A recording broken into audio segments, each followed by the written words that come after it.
Yo, what's up, Your boy Domuto. We're back with another video. Today we're watching JxmyHighroller. We're watching We Done with the 90s. Yes, I know this. I seen this trend on TikTok and YouTube and stuff. You know, people talking about it and shit. And here's my thing about like, I get it's funny. It is funny, but come on.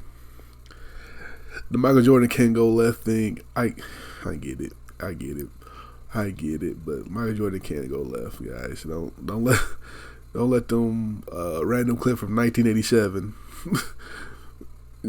make y'all fool y'all that he can't go left. I'm pretty sure he worked on it, just like every NBA player. They work on their game. Every great player work on their game so they can put it in their arsenal. You know what I'm saying? You know, Kobe airballed 2 threes, right, at one point. In the earliest career, he said himself that he wasn't strong enough to make those 3. He didn't put enough power in them to it. So he said he had to go back into the gym, you know, lift more weights, and he said he still hit those shots again. So that's him. So you don't fault him for missing 2 random threes? No, you know. And Michael Jordan went right, and he was still leading the league in scoring. So I don't know. You know what I'm saying? But anyway, it's all funny games, though. Let's get into it.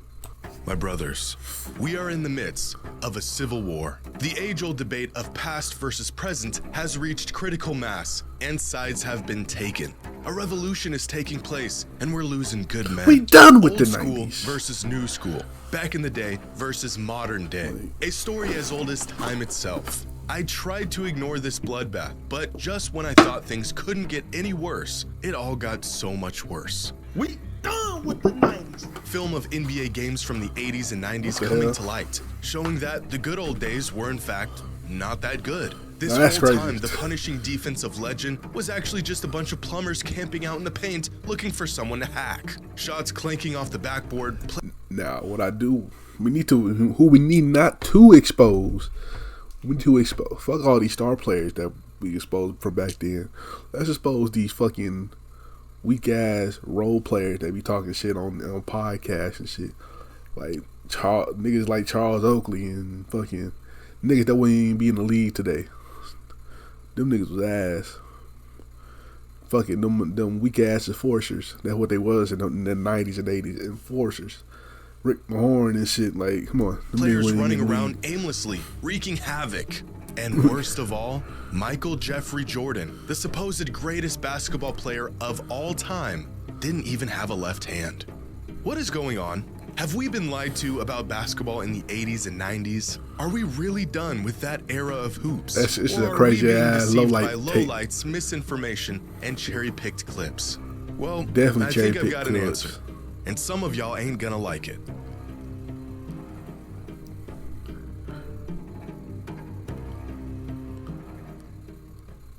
Today's video is sponsored by SeatGeek. The NBA season is in full swing. The MLB season is just around the corner. Your favorite artists are on tour, and y'all are gonna need some excited fans of the NBA. I've seen well-thought-out video essays, hard-hitting analysis, testimonies from past and present players talking about their experience in the league and how it's changed over the years. And none of those things managed to do what these 5 simple words have done in just a week. Soon enough, the clips came rolling in of players from that era dribbling off their feet, throwing up air balls, and putting together moves that you might see at your local high school's JV game. So, for whatever it's worth, here is my long-winded take on this whole discussion.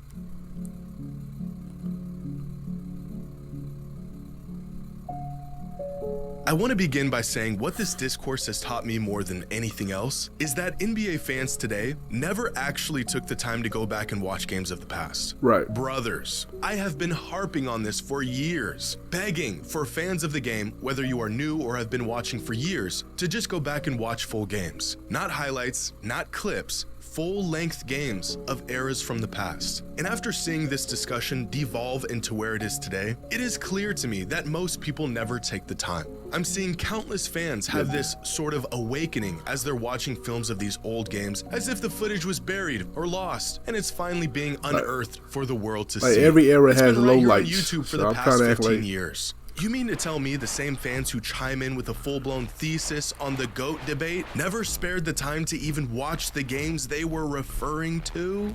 I guess that does explain a lot. Now, I'd like to think I'm somewhere in the middle on this whole discussion. I have said on multiple occasions that players in today's NBA are simply more skilled than players of the past, which has resulted in bigger stat lines and higher point totals than ever before. It's not the defense that has gotten worse, it's the offense that has gotten better. You know, that whole spiel. But I also have an appreciation for the greats that came before and how incredible some players of past eras were. In fact, I almost feel like I'm hallucinating seeing this 90s basketball slander campaign unfold in front of my eyes. It feels like everyone's perception on the age-old debate changed literally overnight. I know that's not the case, but after seeing all of this play out, it sure feels that way. But today, I'm not just gonna show you some cherry-picked clips or unhinge this narrative even further. I'm gonna show you real film, real data, and proof of how we might actually be done with the 80s and 90s. Okay. And of course, if Michael Jordan really had no left hand. Spoiler, he did. Obviously.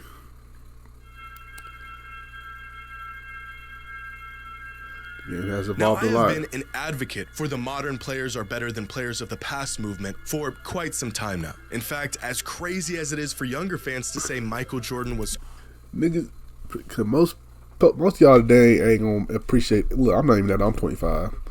Look, most of y'all today, or most of us today, put myself in there, probably won't even appreciate watching like an 80s game because all we gonna see is some regular ass layups, you know, maybe a crossover here and there, a lot of plays being ran, you know, more fundamental basketball, right?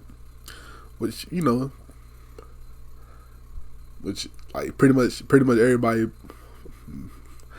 not everybody, I don't want to say everybody playing like the Spurs, like, but you know, y'all know what I'm trying to get at. Like, everybody's playing more fundamentally sound basketball. You know, they're passing the ball around for the most part. You know what I'm saying? Trash. It's just as absurd for older fans to say the game hasn't evolved and gotten better over the last 30 years. Because that's all this debate really is. Young fans versus old fans, or fans that watched this versus fans that are watching this. But objectively, players today are much better than they were in the 80s and even the 90s. Specifically, the lower end of the talent pool in the NBA today is vastly better than it was in the past. I think great players would be great in any era, but with the spacing, the shot making, the emphasis on offense as opposed to defense has made the depth across the NBA today just way ahead of where it was in the 80s and the 90s. There was, without exaggeration, guys in the NBA throughout the 80s and 90s that were on NBA rosters just to accumulate fouls and sit in the paint and be big. Some of these players were offensively inept, and that was okay because their role was not to create offense. But in today's NBA, where offense reigns supreme, there is no room for these players. Now, you could and should go back and watch film of games, not highlights, from this era and see just how limited the skill sets of some of these players were. The shot making, for the most part, was limited to set jumpers, slashers coming downhill for layups, and big men trying to muscle their way to a bucket down low in the midst of what appears to be a wrestling match. Catch a player off guard with the double team, and they immediately pick up their dribble. Simple things like guards turning their back to the basket 20 feet out instead of creating space off the dribble. Even players looking down at the ball while trying to get out on a fast break was very common in this era. And these aren't lowlights or cherry-picked incidences. This is just what the game looked like 35 years ago. But even without film, nearly every metric suggests modern players are more capable of players in the past. Free throw percentage was worse, three-point percentage was worse, turnover percentage was higher. They used to shoot more free throws, but still ended up with far less points. Now, this is not to say that this era of hoops was trash. That's just disingenuous and flat out wrong. These were the best players in the world at the time. It was just simply not as good as what it is today. But maybe there's another layer to this that needs to be factored in to really understand why these players were not as skilled as the players of today.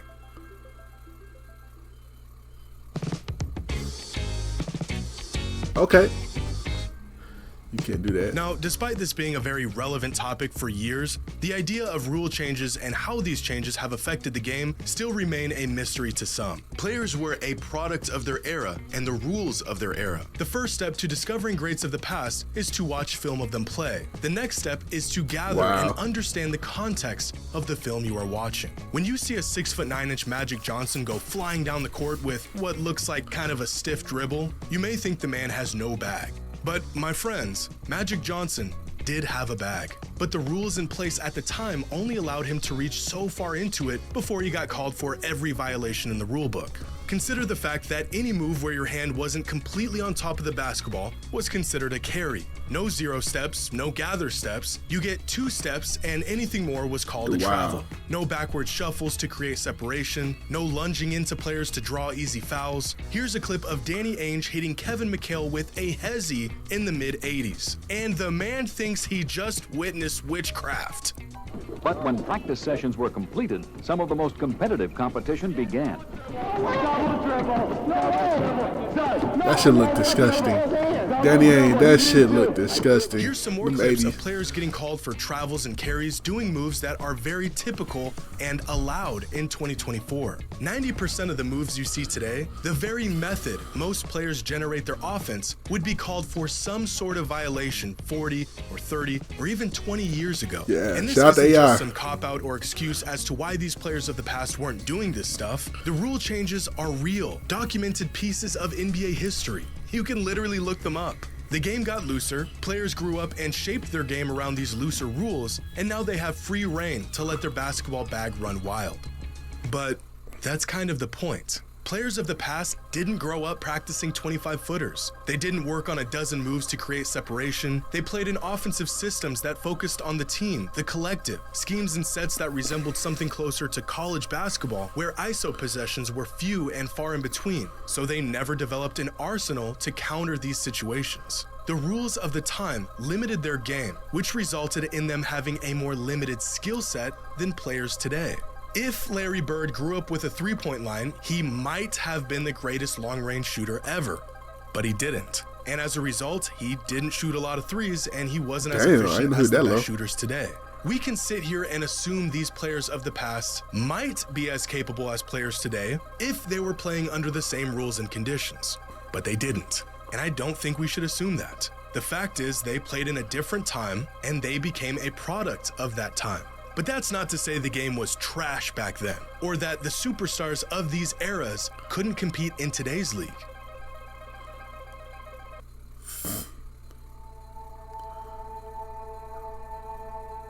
Now, as time goes by, I think it's easy to forget just how long ago 1980 was. 44 years ago, if my math is correct, which is in fact a very long time ago.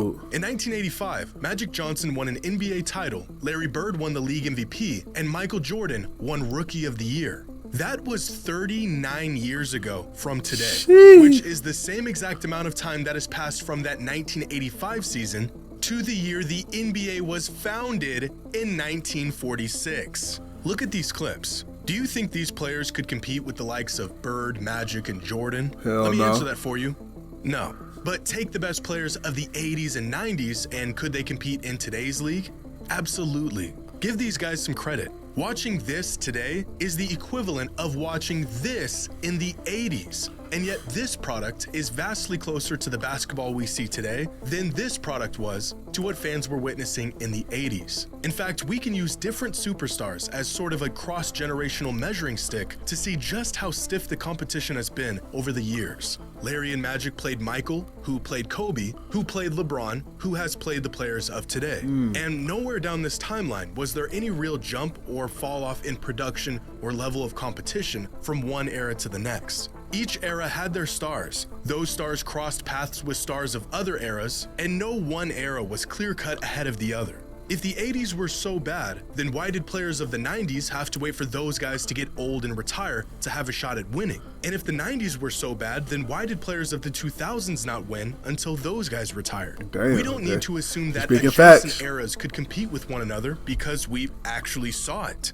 MJ struggled with some of the guys that came before him. Shaq struggled against Hakeem and Kobe struggled against MJ. LeBron struggled against guys like Duncan and Dirk. And players of today have struggled to get past some of the older players in the league who are a product of the previous era. Now, what we shouldn't do is jump 3 or 4 eras at a time, ignoring entire decades of evolution and saying the game back then was better or even as good as it is today. At a certain point, the knowledge and wisdom that comes from actually witnessing decades of NBA history, like some older fans have, becomes skewed and watered down by nostalgia and a generational bias. Superstars are superstars because their game transcends the era they played in, but they also played in an inferior league. These two ideas are not mutually exclusive, and although generational talents of the past would do just fine today, this same logic does not apply to the vast majority of the league throughout the 80s and 90s.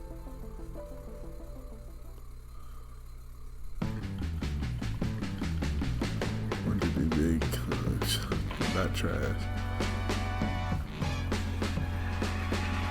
So if the 80s were inferior to today's league and the 90s were inferior as well, when did the NBA become not trash? Well, it depends on how you look at it. Ironically, I think there's a pretty clear distinction to the skill set of players before Michael Jordan hit his peak and after. For example, the early 90s and late 90s, although being in the same decade, were massively different in play style and skill set. Think for a second about the fact that Magic Johnson was still in his prime in the early 90s, and Allen Iverson was entering his prime in the late 90s. In less than 10 years, basketball became a massively different game. By the late 90s, the players who grew up watching Jordan fly through the air and slice up defenses were in the league and were reshaping the role that perimeter players played. Guys like Kobe Bryant, Allen Iverson, Ray Allen, Stephon Marbury, Grant Hill, Tracy McGrady, Vince Carter. All these guys came into the league around the same time and were products of what they saw MJ do throughout his career. Players with a skill set that more closely resembles what we see today than it did to the skill sets of players of the 80s and even early 90s. Young niggas came in, not Paul Pierce, not the truth. When the league really took a leap, not in competitiveness, but rather play style. You can go back and watch these guys play, and it's not too different than watching an NBA game today. Or you can point to the shift in play style that happened in the late 2010s, after Steph Curry redefined what makes a great championship caliber player, and the league adjusted to this new three-point heavy, perimeter-focused style of basketball. Similar to Jordan. Boy, hey, if you watch them old games, boy, you gonna see, you think niggas shoot, bruh. The way niggas shoot threes back then, you look at the stat sheet, you be like, damn, a whole team only attempted 7 threes. The kids who watched what Steph was doing in the mid-2010s maybe not even 7, 5, tailored their games to it, and are now in the league doing things that only Steph could do a decade ago. So if we're done with the 80s and 90s, where can we look back and no longer apply this era tax on these players? I think most fans would agree that the turn of the century is where the modern era of hyper-skilled players began. You can say objectively that this era was not trash, and most players of this generation would do just fine in today's league. But if that is the case, then modern NBA fans are holding a ticking time bomb, and they might not even know it. Victor Wembanyama.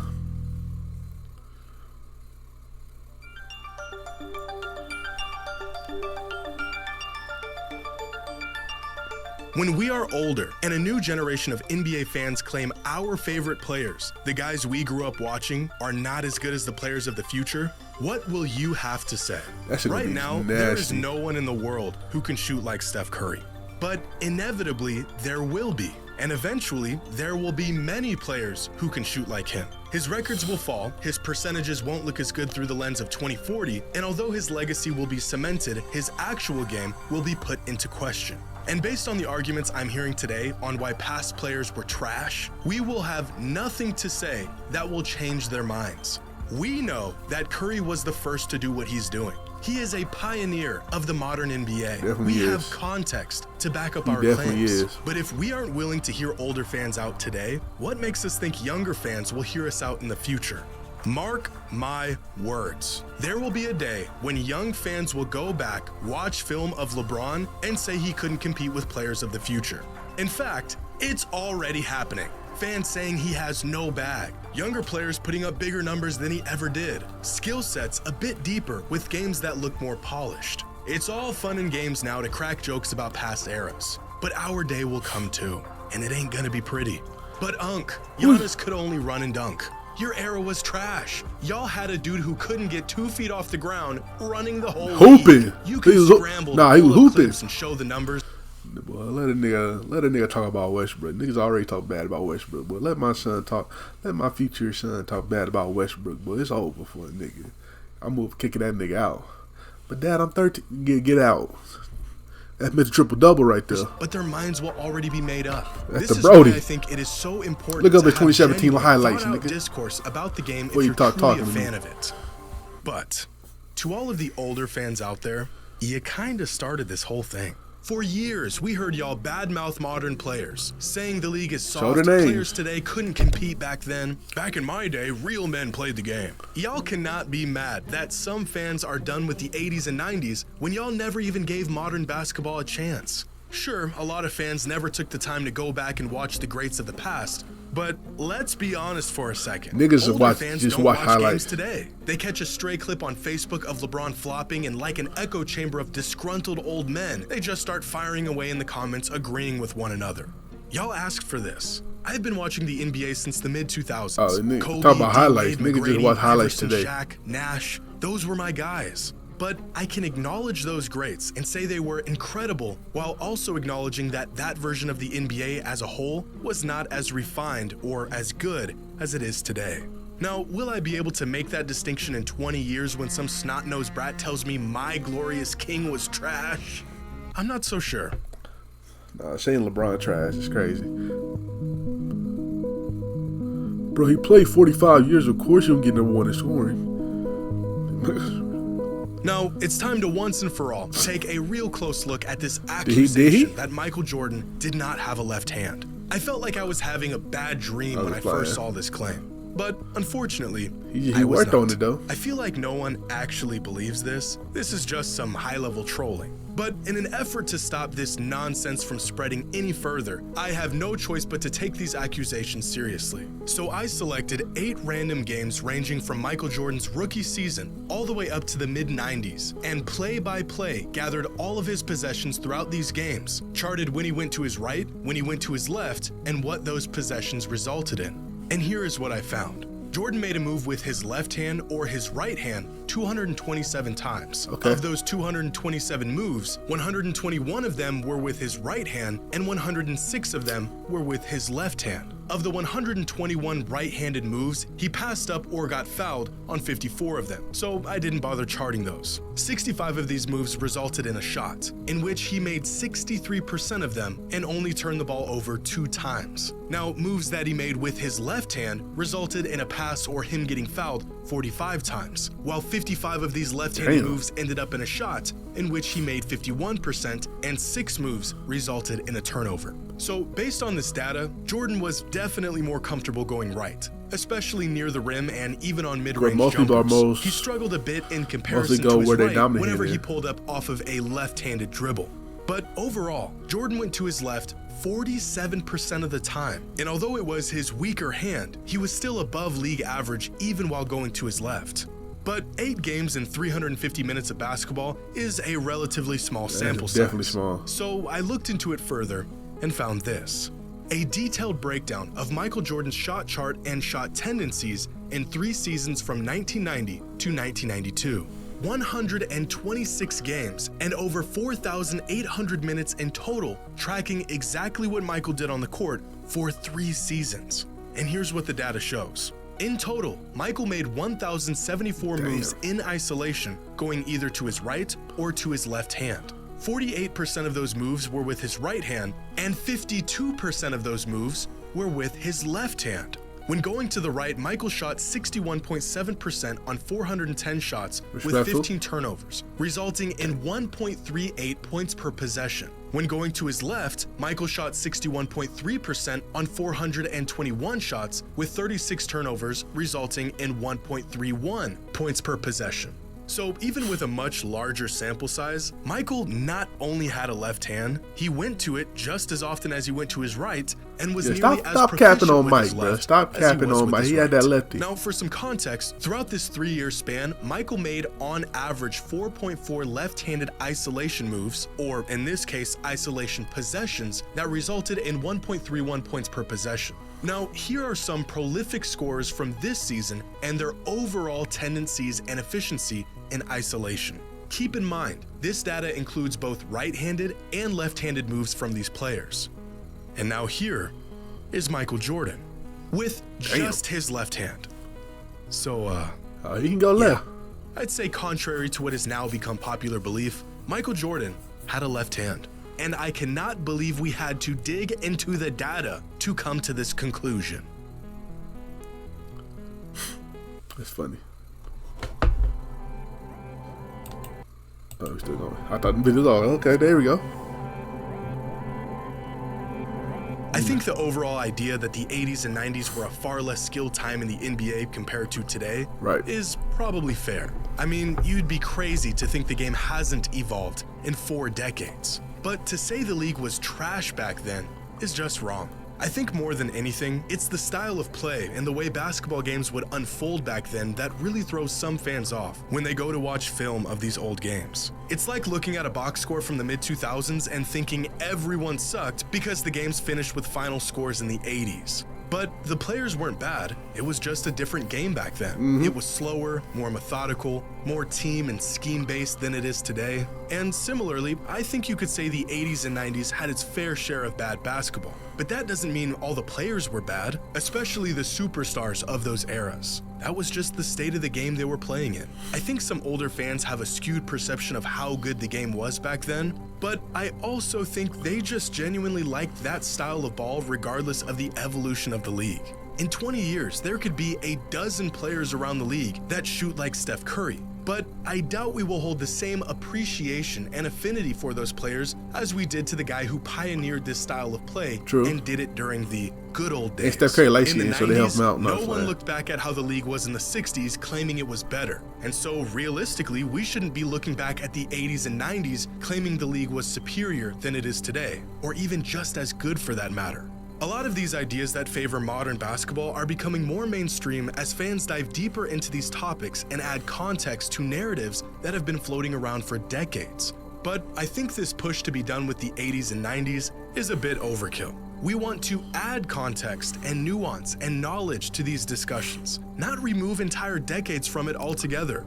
Sadly, I don't think any of this has or will change anyone's mind. This revolt against old school ball was either confirmation of what you already thought, or this entire discussion is just blasphemy to you. Are we done with the 80s and 90s? Maybe, but for the sake of the game and the greats that paved the way, I sure hope not. Okay, I might have been dozing off at the end there, but you know. But yeah, it's pretty blasphemy how I ain't never used that word before. Hold on. Yeah, it's weird how people just that shit highlight and just go with the highlight. I get it's all funny guys. I think it's funny as hell watching Jordan just keep going right, but he can really, like, you know what I'm saying, it's funny. But shout out to JxmyHighroller for this video. Make sure you like, comment, subscribe. Check out the last JxmyHighroller video right here about LeBron. Check out another video right here, and catch y'all next time. Peace.